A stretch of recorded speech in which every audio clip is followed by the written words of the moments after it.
This is something I saw a while back with YouTuber Stars Not Far 432, when basically he confronts Michael J. Smith, a professor at the University of Wisconsin, a topic I covered many times over the years with astronaut Judy Resnick and Professor Judy Resnick, as you see here, the similarities, also Richard Scobie.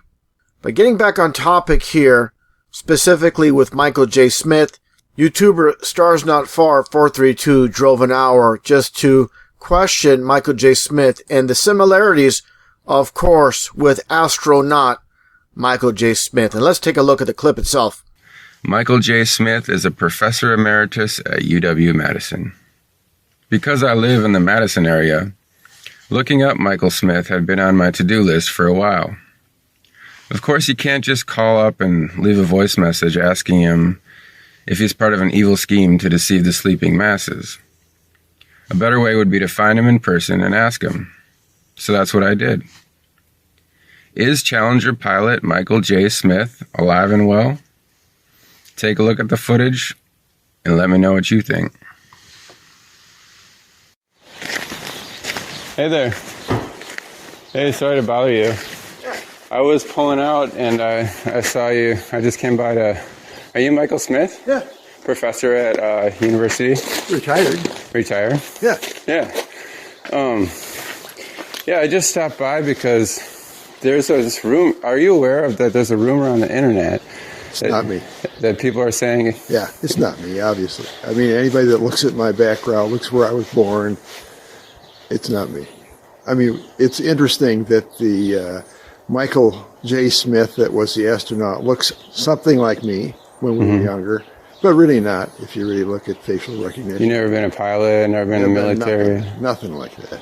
Huh. No. Okay. Yeah. That's all. And I don't respond to the emails I get. I get probably an email, maybe 2 a month. Really? And I got one guy that's been really hounding me, and I turned it over to the FBI. Really? You know, yeah, I mean, it's bullshit. Okay. You know, another crazy theory.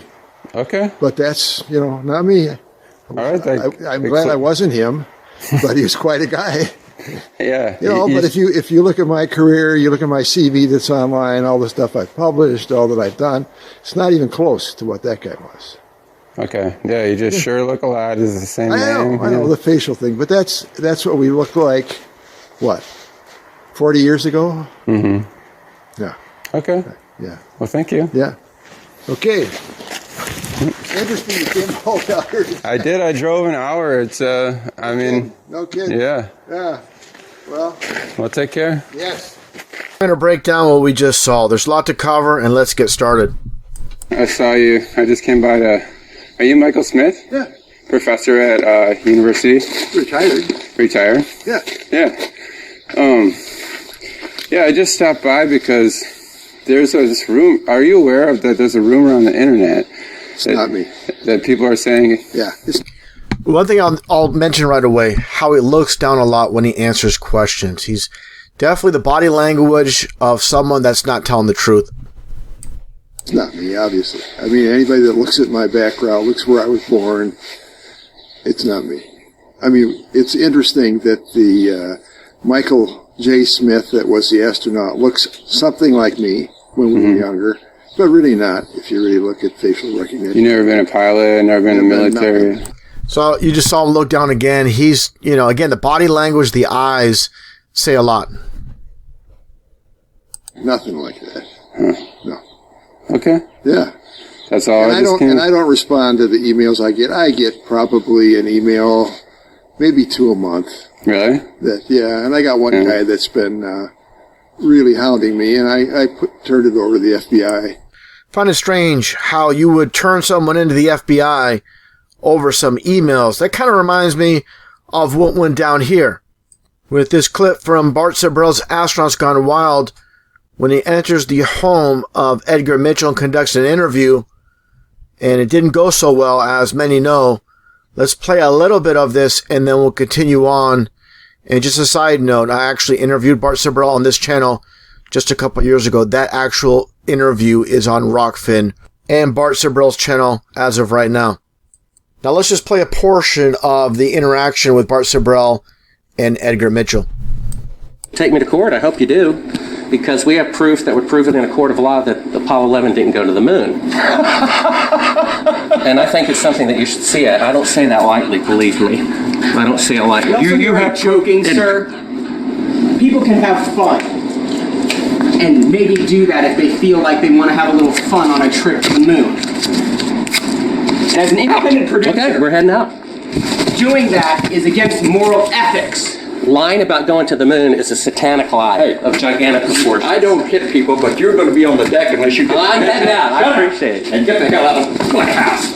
Whoa. So, after this concluded, they all went outside, and let's take a look at that portion right now.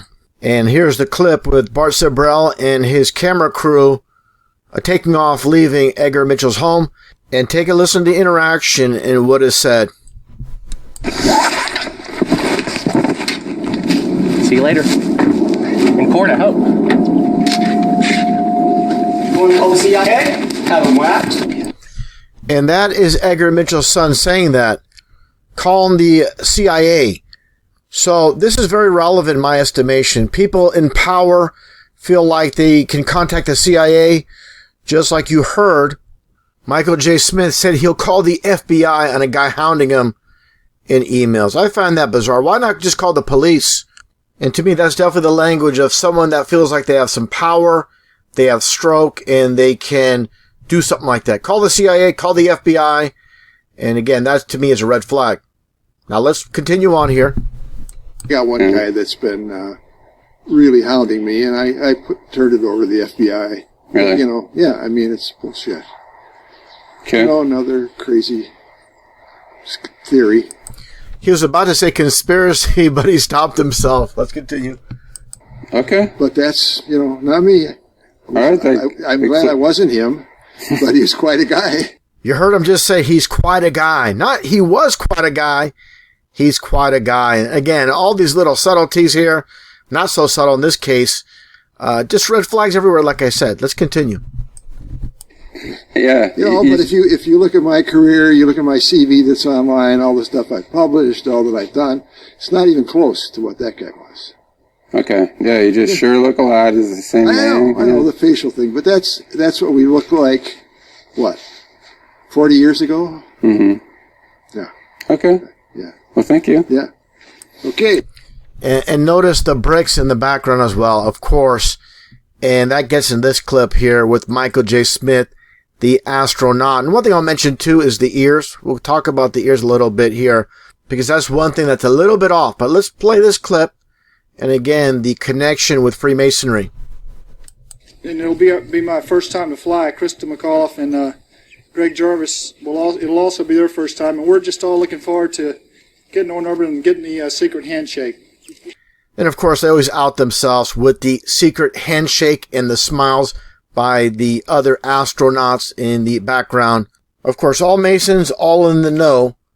And here is your secret handshake when it comes to Freemasonry. And of course, with NASA runway number 33, the only runway at Kennedy Space Center, and Kennedy being 33 numerology. And also, as you see here, going back in time with Buzz Aldrin, with very famous Grand Sovereign Commander, which I showed many times in previous videos, Luther Smith, as you see here in the dual 33s, as I've shown again many times.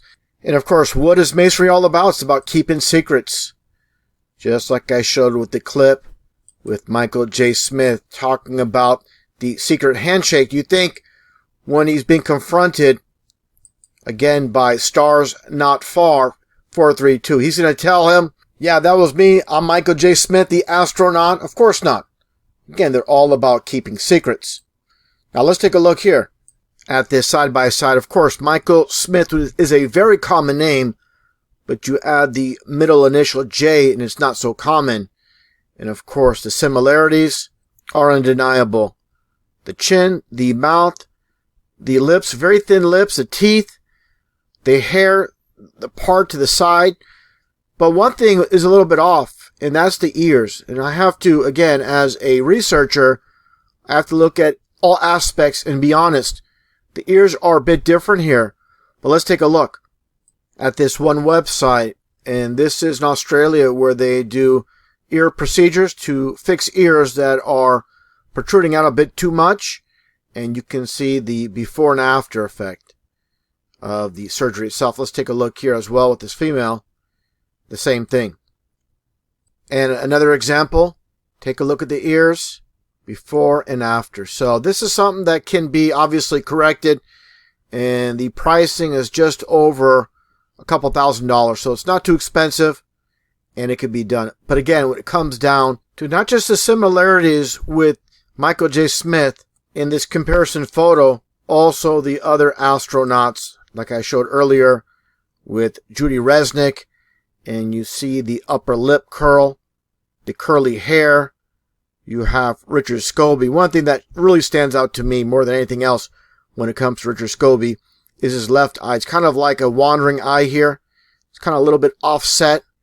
And it's just, to me, it's just, the similarities are just spot on. It's, it's just amazing. And people, they'll deny the undeniable.